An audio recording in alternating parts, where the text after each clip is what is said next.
Hello students, स्वागत है आपके अपने चैनल नेक्स्ट क्लासेज में। आज मैं आपको क्लास 12 का वैद्युत विभव का चैप्टर का सेकंड लेक्चर लेकर आया हूं। फर्स्ट लेक्चर अभी आपने नहीं देखा है तो कृपया देख ले जा करके फटाफट और उसको एनालिसिस करें। और इसके बाद जैसे ही मैं इस चैप्टर को ख़त्म कराऊंगा, इसके बाद इसके सारे क्वेश्चन को सॉल्व करवाऊंगा, ठीक है, एक्सरसाइज वगैरह के सारे क्वेश्चन। तो आइए चलते हैं, देखते हैं वैद्युत क्षेत्र, जो टॉपिक नंबर 7 है अपना, वैद्युत क्षेत्र के रेखीय समाकलन के रूप में वैद्युत विभव। वैद्युत क्षेत्र के रेखीय समाकलन के रूप में वैद्युत विभव, ये आपका 7 नंबर टॉपिक है। वैद्युत क्षेत्र के रेखीय समाकलन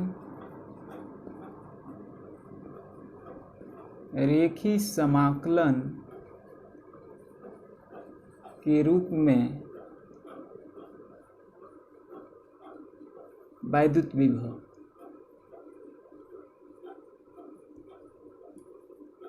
ठीक है, हम देखेंगे वैद्युत क्षेत्र के रेखीय समाकलन के रूप में वैद्युत विभव हमें कैसे ज्ञात करना है, वो हम देखेंगे। ठीक है, तो चलिए देखते हैं अपने कि कैसे फाइंड किया जाता है रेखीय समाकलन के रूप में।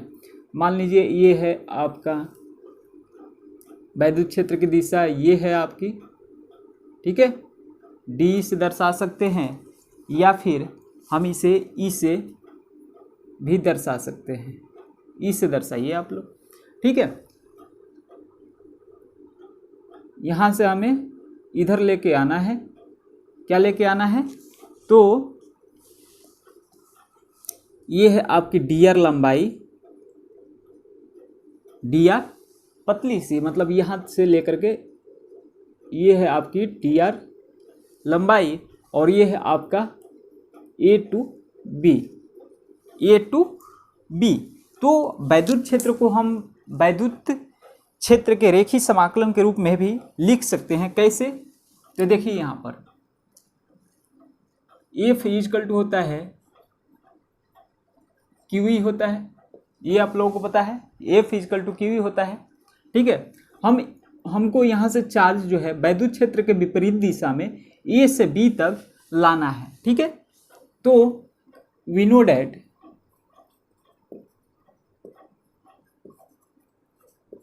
ए से बी तक लाने में किया गया कार्य क्या होगा, ठीक है ना, किसी वैद्युत आवेश को ए से बी तक लाने में किया गया कार्य क्या होगा, हम फाइंड करेंगे। तो कार्य बराबर क्या होता है, W इक्वल टू कार्य बराबर बल इंटू विस्थापन।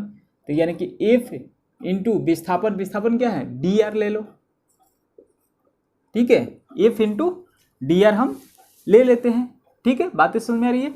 अब हम यहाँ पर क्या करेंगे,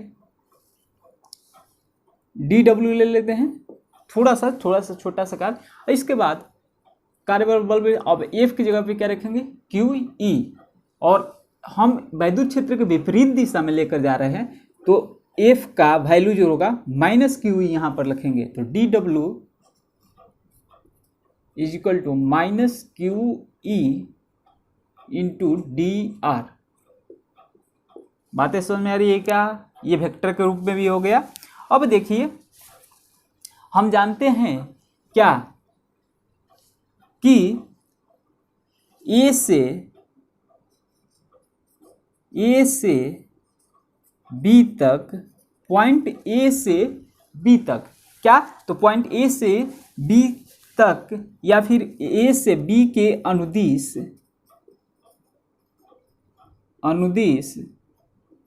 ठीक है, बिंदु ए से बी के अनुदिश बिंदु ए तथा बी के, ठीक है ना, बीच विभवांतर ज्ञात करना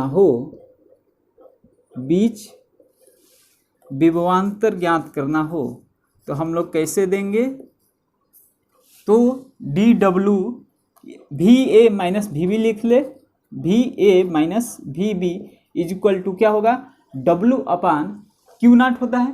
ठीक है, WAB यानी कि ए से बी तक लाने में किया गया कार्य अपान में Q नॉट, धन परीक्षण आवेश। बातें समझ आ रही है। अब हम क्या करेंगे, WAB और W का वैल्यू हम यहाँ से उठा करके रख देंगे। तो that simply minus Q E dot D R, ठीक है, अपान में क्यू नॉट, इसको भी क्यू नॉट लिख लो, ठीक है। तो क्यू नॉट से क्यू नॉट कैंसिल हो जाएगा। डेट सिंप्लाई जो होगा आपका वी ए, और इसको जो होगा हम लिखेंगे किसके रूप में, तो इंटीग्रेशन के रूप में, क्योंकि ई डॉट डी आर है, बातें समझ रही है, ई डॉट डी आर है, तो भी ए माइनस वी बी को लिख सकते हैं, डेल्टा भी लिख सकते हैं, बातें समझ रही है। डेल्टा भी इज इक्वल टू क्या लिख सकते हैं, minus integration of E dot D are, और लिमिट कहाँ से कहाँ तक लगाएंगे, तो हम हमेशा अनंत से लेकर के चार्ज को आ रहे हैं ए से बी तक, तो अनंत से लगाएंगे, और कहाँ तक, तो अनंत से कहाँ तक लगाएंगे, तो आर तक, ठीक है, अनंत से आर तक लगाएंगे हम चार। बातें समझ में आ रही है। अगर हमें पॉइंट बी तक लिखना है, ठीक है, अनंत से हम आर तक, अगर मान लीजिए यहाँ पर डेल्टा भी पॉइंट बी तक लेकर के आना है, तो हम लगाएंगे इन्फिनिटिव ऑफ माइनस करके ई डॉट डी आर, ठीक है, और कहाँ से, तो अनंत से लेकर के, और हम बी तक लिख देंगे, बी तक लेकर आना है तो अनंत से हम बी तक लिख देंगे। बातें समझ में आ रही है, फटाफट नोट करो, ठीक है। ये हम लगाएंगे फार्मूला, ठीक है, ई डॉट डी ए, अगर इंटीग्रेशन के रूप में फाइंड करना है तो। चलिए नेक्स्ट हम लोग आगे बढ़ेंगे, नेक्स्ट टॉपिक, फटाफट नोट कीजिए। नोट किया क्या, जल्दी नोट किया क्या, अरे इतना जल्दी नोट होगा, अरे इतना छोटा है, जल्दी फटाफट नोट कीजिए साथ साथ में। अब हम फाइंड करेंगे कि वैद्युत क्षेत्र संरक्षी है, इलेक्ट्रिक फील्ड इज कंजर्वेटिव। चलिए मिटाता हूं मैं इसे।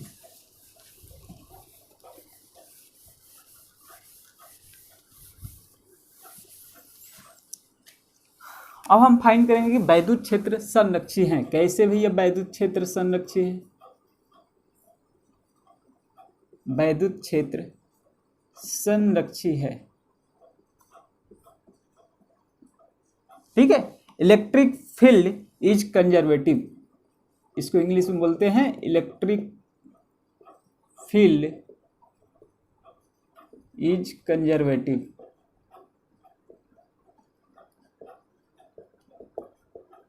ठीक है, अब हम यहां पर फाइंड करेंगे कि वैद्युत क्षेत्र कैसे संरक्षी है, किस प्रकार से संरक्षी है। तो हम लिख सकते हैं कि बंद पथ की सीमा के अनुदिश, बंद पथ के सीमा के अनुदिश वैद्युत क्षेत्र जो होता है वो क्या होता है, वैद्युत क्षेत्र का जो रेखीय समाकलन होता है वो क्या होता है, शून्य होता है। ठीक है, कैसे, तो यहां पर हम बनाएंगे बंद पथ,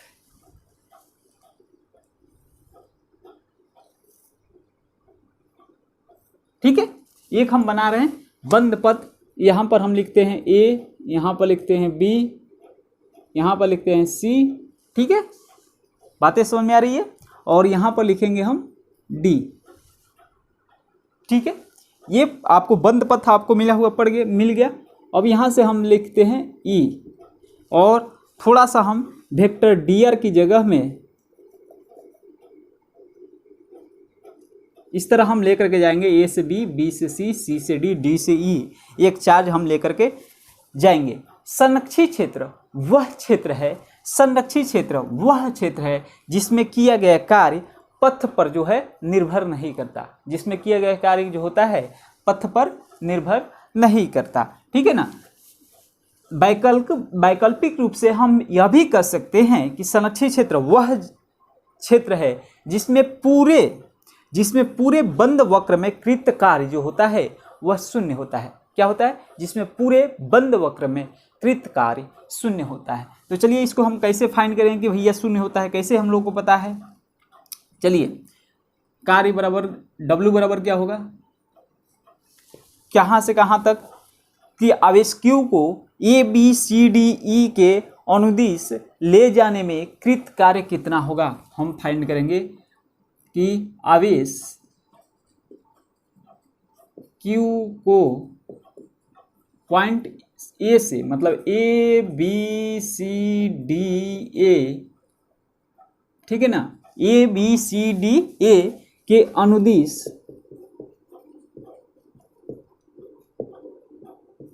ले जाने में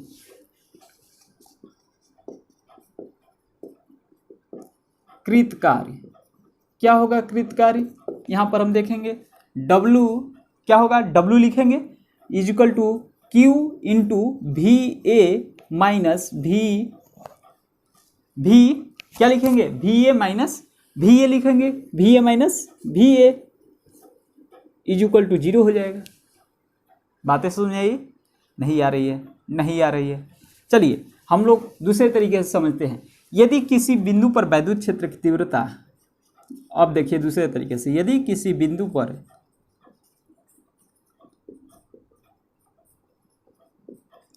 वैद्युत क्षेत्र की तीव्रता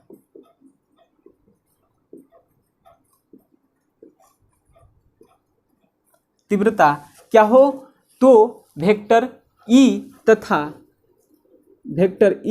तथा आवेश Q, यानी कि Q आवेश के कण तथा Q आवेश के कण, ठीक है ना, Q आवेश के कण का एक बिंदु पर पथ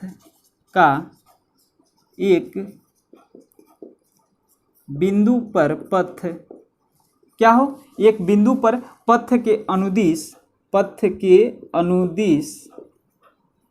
ठीक है, लघु विस्थापन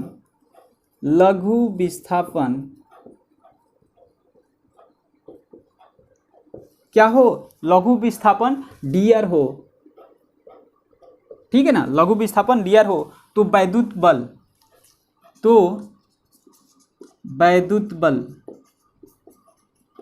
बल क्या होता है, F vector F is equal to Q vector E। ये बातें आप लोगों को समझ रही है। वैद्युत बल जो होता है vector F is equal to Q vector E।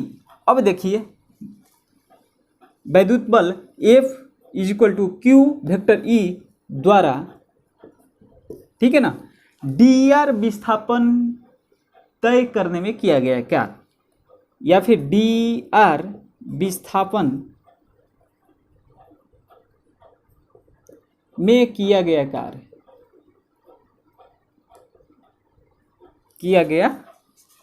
कार्य क्या होगा, तो dw is equal to Q E into D R. इसको हमने बताया था कि कैसे आया था ये इससे पहले मैं बताया था।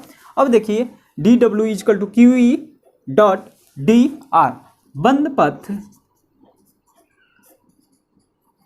पथ ए बी सी डी ई ए के अनुदिश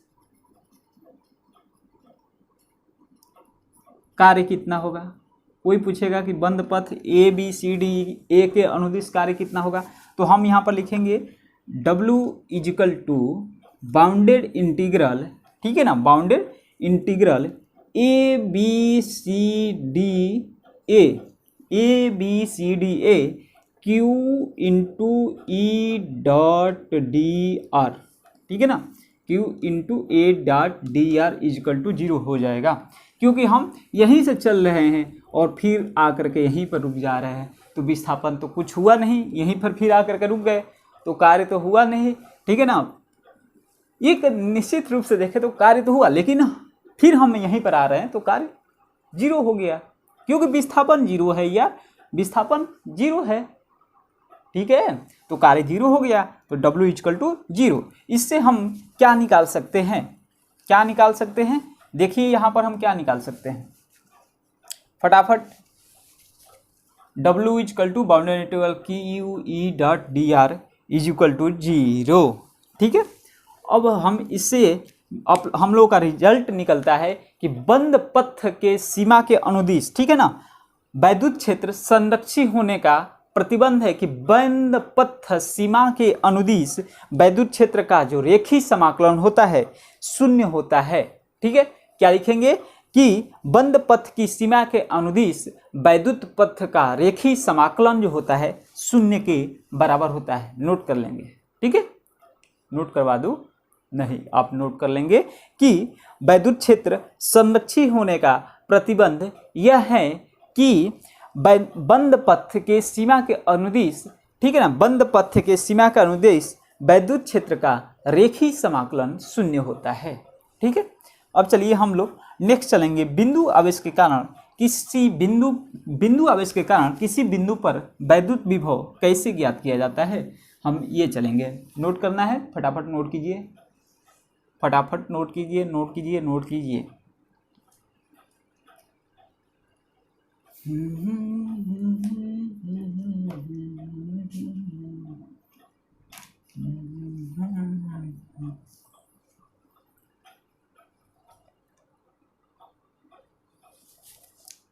चलिए मैं इसे अब मिटाता हूं और आगे की तरफ हम लोग बढ़ेंगे।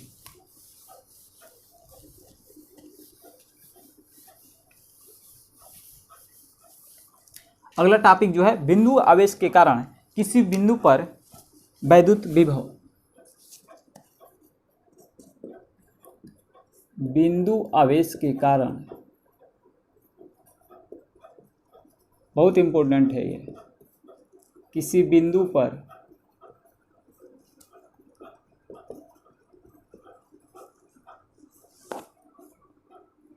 वैद्युत विभव।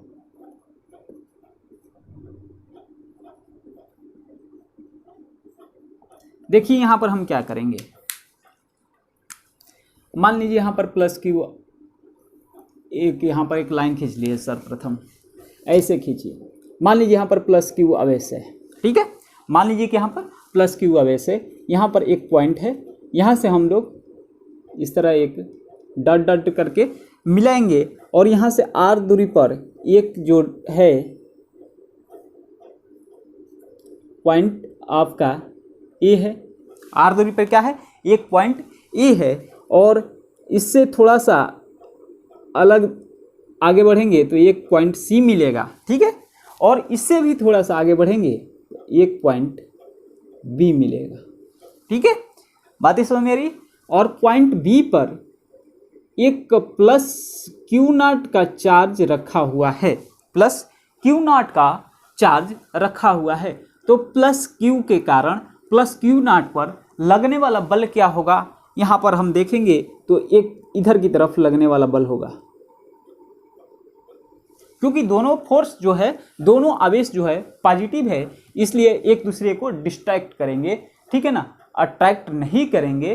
ठीक है ना, प्रतिकर्षण करेंगे, एक दूसरे को क्या करेंगे, प्रतिकर्षण करेंगे। और ये सी बी का जो बीच का जो डिस्टेंस है वो उसको हम मान लेते हैं डी एक्स। ठीक है, तो हम मानेंगे कि यहाँ पर कोई पॉइंट हम ओ मान लेते हैं, तो हम मानेंगे कि बिंदु ओ पर प्लस क्यू आवेश क्या हुआ है, कूलाम का आवेश रखा हुआ है। ठीक है ना, और ऐसे माध्यम में रखा हुआ है जिसका परावर्तांक जो है के है।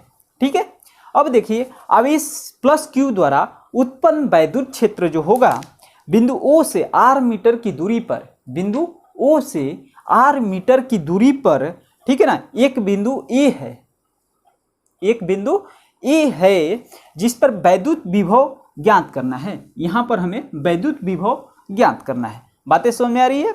अब इसलिए इसके लिए हमें मानना पड़ेगा, क्या मानना पड़ेगा कि माना कि बिंदु ओ से x मीटर की दूरी पर, x मीटर की दूरी पर बिंदु ए के सीधे में बिंदु बी है। x मीटर की दूरी पर बिंदु क्या करेंगे, बिंदु ए के सीधे में बिंदु बी है x मीटर की दूरी पर।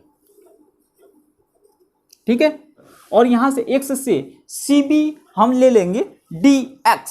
क्या करेंगे, CB ले लेंगे एक हम dx। अब देखिए कूलाम के नियम के अनुसार, ठीक है, यहां पर एक धन परीक्षण आवेश प्लस क्यू नॉट बी पर रखा हुआ है और यहां पर हम कूलाम के नियम के अनुसार आवेश प्लस क्यू के कारण, परीक्षण आवेश प्लस क्यू नॉट पर लगने वाला जो वैद्युत बल जो होगा एफ होगा, प्लस क्यू आवेश के कारण प्लस क्यू नॉट पर जो लगने वाला वैद्युत जो बल होगा वो एफ होगा कूलाम के नियम के अनुसार। ठीक है, तो हम लिख लेते हैं कि कोई पॉइंट, कोई माना कि बिंदु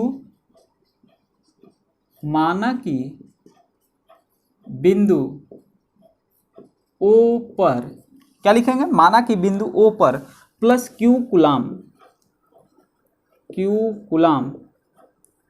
आवेश, प्लस क्यू कूलाम आवेश किसी ऐसे माध्यम में रखा हुआ है जिसका परावैद्युतांक, या फिर प्लस क्यू कूलाम आवेश परावैद्युतांक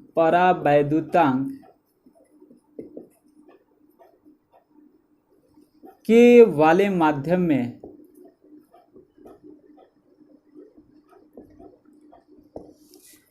रखा गया है। बातें सुन मेरी, के वाले माध्यम में रखा गया है। अब हम क्या करेंगे कि हमें पॉइंट ए पर वैद्युत विभव ज्ञात करनी है।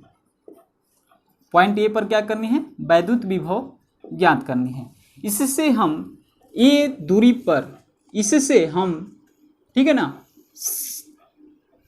क्यू की दिशा में जहां पर प्लस क्यू नॉट का आवेश रखा हुआ है, ये थोड़ा सा dx है तो dx का कोई अंतर नहीं पड़ता है, बहुत अल्प है, ठीक है ना। तो हम रखेंगे कि x डिस्टेंस पर एक प्लस क्यू नॉट आवेश रखा गया है। ठीक है, लिख लेते हैं। इसके लिए ज्ञात करनी है तो इसके लिए हमें क्या क्या मानना पड़ेगा, तो लिख लेते हैं। इसके लिए माना कि बिंदु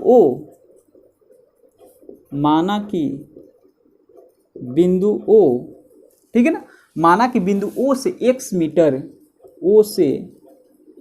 मीटर दूरी पर, x मीटर दूरी पर क्या है, तो बिंदु A की सीधे में, x मीटर की दूरी पर बिंदु A के सीधे में एक बिंदु A की सीधे में एक बिंदु B है, एक बिंदु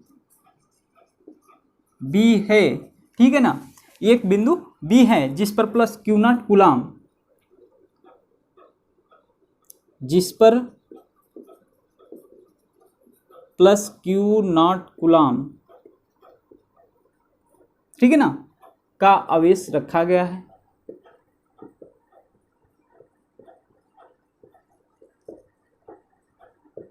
ठीक है, का आवेश रखा हुआ है या फिर धन परीक्षण आवेश स्थित है। अब हम लिखेंगे कि कूलाम के नियम के अनुसार, कूलाम के नियम के अनुसार, कूलाम के नियम के अनुसार क्या होगा, आवेश प्लस क्यू के कारण, आवेश प्लस क्यू के कारण क्यू नॉट पर, ये प्लस क्यू नॉट पर, ठीक है ना, लगने वाला जो बल होगा, लगने वाला बल होगा, क्या होगा, F is equal to 1/4 pi epsilon naught के Q into Q naught upon X square, ये होगा न्यूटन में। ये बातें समझ में आ रही है क्या, F is equal to 1/4 pi epsilon naught के Q into Q naught upon X square. Note कीजिए इतना फटाफट जल्दी, क्योंकि अभी मिटाना है और आगे में कराना है, तो नोट कीजिए। तब तक मैं स्याही भर लेता हूँ मार्कर में, फटाफट नोट कीजिए फटाफट।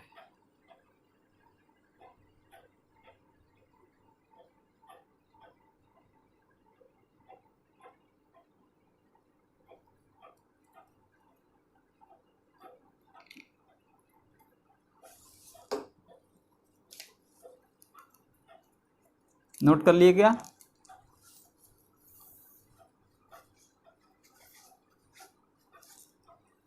नोट कर लिए क्या? चलिए अब हम इसे ऊपर से थोड़ा सा मिटाएंगे।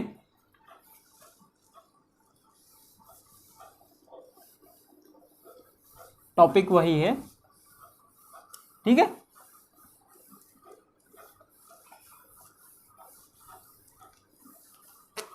अब हम क्या लिखेंगे कि माना कि बिंदु B से,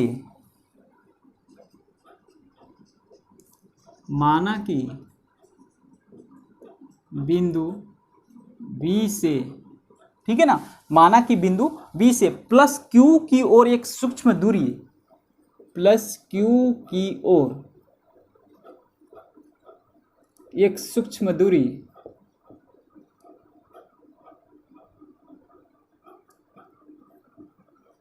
dx, ठीक है ना, सूक्ष्म दूरी dx पर एक अन्य बिंदु C है, एक अन्य बिंदु C है, ठीक है ना, एक अन्य बिंदु C है। परीक्षण आवेश Q0 को, परीक्षण आवेश, धन परीक्षण आवेश लिखो, धन परीक्षण आवेश Q0 को हमें क्या करना है?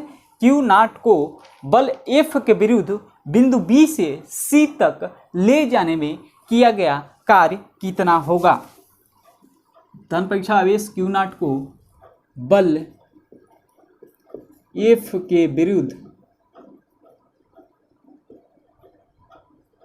बिंदु B से C तक, ठीक है ना, B से C तक, तो ये F के विरुद्ध हो गया, B से C तक ले जाने में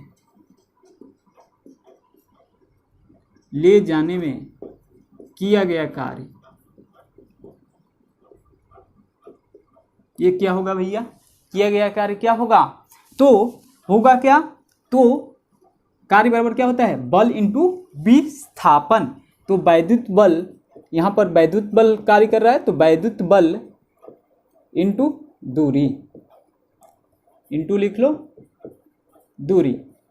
अब देखिए वैद्युत बल क्या है, हम यहां पर लिखेंगे वैद्युत बल इंटू दूरी, तो W इजकल टू वैद्युत बल क्या है? DW लिखो, क्योंकि सूक्ष्म डिस्टेंस तक ले जाना है, तो DW इजकल टू वैद्युत बल F डॉट और सूक्ष्म distance dx, F dot dx।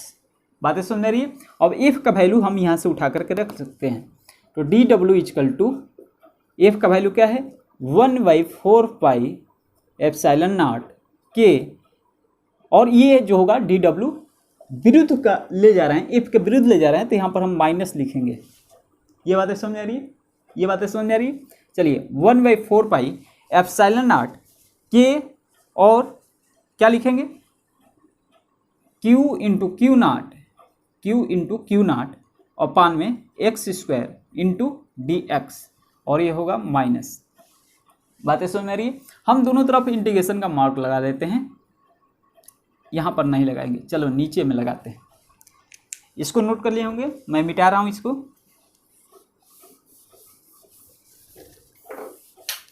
अब हम लिखेंगे कि परीक्षण आवेश प्लस Q0 को,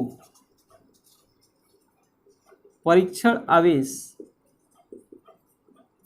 प्लस Q0 को हमें तो भैया यहाँ तक लेके आना है, और यहाँ तक हमें ज्ञात करना है विभव, ए पर विभव ज्ञात करना है, यही तो फाइंड करना है। तो हम लिखेंगे परीक्षण आवेश प्लस Q0 को, और पहले कार्य क्यू कर ज्ञात करना है, क्योंकि V इक्वल टू होता है W/Q0, तो W अपन Q कर देंगे, वो हमें निकल जाएगा विभव फटाक से। तो पहले तो कार्य ज्ञात करना पड़ेगा ना, तो परीक्षण आवेश Q0 को, ठीक है ना, अनंता से, ठीक है ना, बिंदु A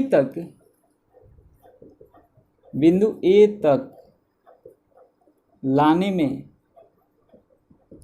किया गया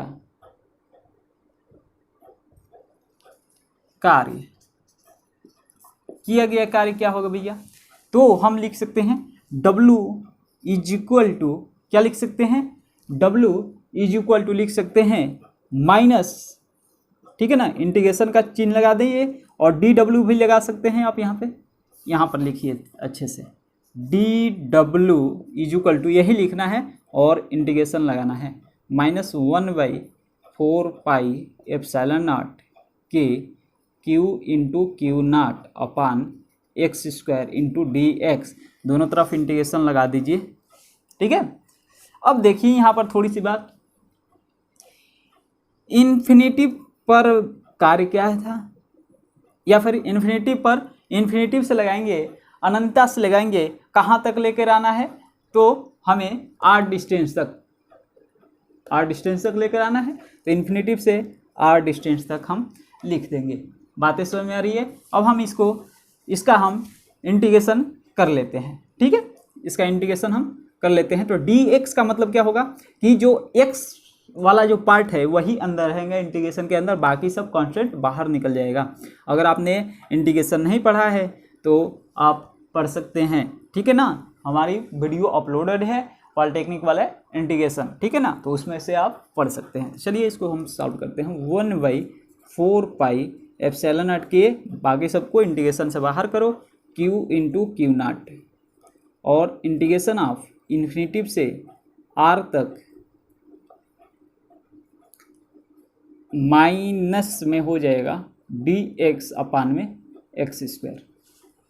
इसका हमें इंटीग्रेशन करना है। कैसे करेंगे?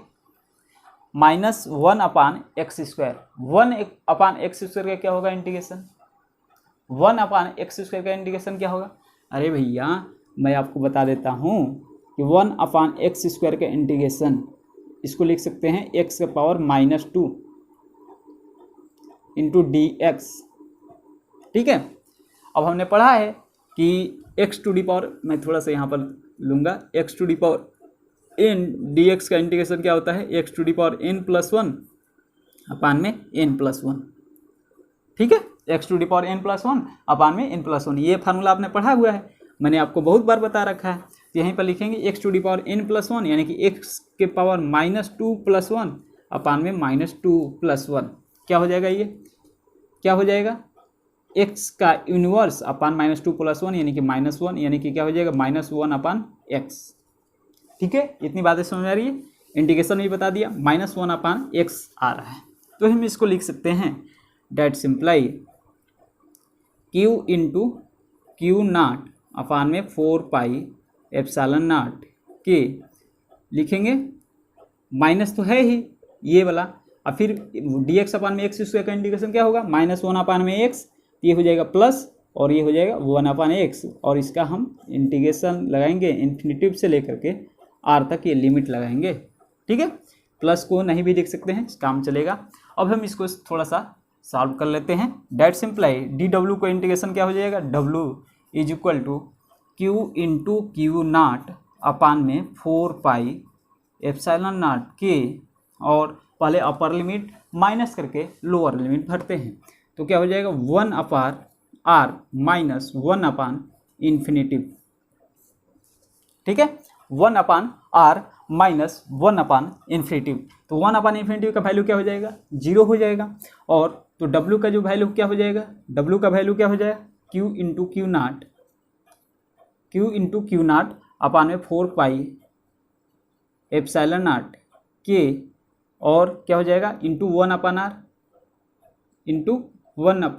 आर, ये W का वैल्यू आप लोगों को निकल गया कि पॉइंट ए तक, इन्फिनिटी से पॉइंट ए तक लाने में किया गया कार्य ये आप लोगों का निकल गया। अब बिंदु आवेश जो होगा प्लस क्यू आवेश के कारण, बिंदु ए पर वैद्युत विभव क्या होगा, हम ये अब फाइंड करेंगे। फटाफट इतना नोट कीजिए। ऊपर से मिटा दूं क्या, फटाफट नोट कीजिए। चलिए वीडियो स्टॉप करके नोट कर लीजिएगा, ऊपर से थोड़े से मिटाऊंगा, वीडियो स्टॉप करके आप नोट कर सकते हैं। इतना हमने मिटा दिया। ठीक है, अब चलिए प्लस क्यू क्या लिखेंगे कि प्लस क्यू नाट परीक्षण आवेश प्लस क्यू नाट परीक्षण आवेश प्लस क्यू नॉट के कारण बिंदु ए पर वैद्युत विभव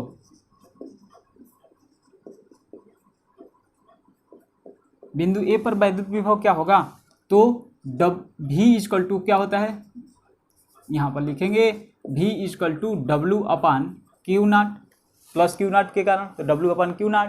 अब देखिए डब्ल्यू का वैल्यू हम यहाँ से उठाएंगे, Q इंटू क्यू नॉट अपान में 4 पाई एप्सिलॉन नॉट के, और इंटू आर भी है, 1 अपन आर को लिख सकते हैं आर, और यहाँ पर फिर यहाँ पर क्यू नॉट है, डब्ल्यू अपन क्यू नॉट से क्यू नॉट कैंसिल, और V इक्वल टू क्या हो जाएगा, तो Q अपान 4 पाई, यहाँ पर लिखते हैं आराम से 1 अपान 4 पाई एप्सिलॉन नॉट के Q अपान R। प्रूव हो गया। V का वैल्यू क्या होगा, 1 अपान 4 पाई एप्सिलॉन नॉट के इंटू क्यू अपान R। कहाँ तक, तो बिंदु आवेश के कारण किसी बिंदु पर भी, बिंदु आवेश के कारण किसी बिंदु पर वैद्युत विभव ज्ञात हो गया आप लोग का। ठीक है, अब देखिए यहाँ पर इसके लिए एक ग्राफ बनता है, नोट कीजिए फटाफट। इसको मिटाऊँ क्या, चलिए इसको तो ये बहुत समय से है, इसको मिटा दे रहा हूँ, और एक ग्राफ बनेगा किसके, तो ERV और R में, ये होगा आपका ERV और एक R में। देखिए यहाँ पर थोड़ा सा ध्यान दीजिएगा, ठीक है, और एक यहाँ पर होगा,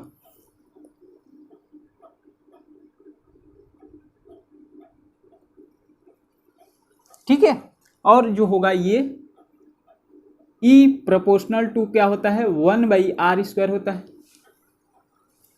यहीं पर अगर हम डाल दें E प्रोपोर्शनल 1/r² डाल दे तो ये क्या हो जाएगा, E हो जाएगा, हो तो जाएगा भैया। अगर और V प्रोपोर्शनल टू क्या होता है, ये वाला आपका है V पार्ट, तो V प्रोपोर्शनल टू 1/r होता है। बातें समझ में क्या आ रही है आप लोगों को, V प्रोपोर्शनल टू 1/r होता है। इससे हमें पता चल गया, ठीक है ना। इसी प्रकार हम -q आवेश के कारण भी वैद्युत विभव निकाल सकते हैं। यहाँ पर -q आवेश होगा अगर, तो यहाँ पर माइनस लगा देंगे, अगर +q आवेश होगा तो हम प्लस लगा देंगे।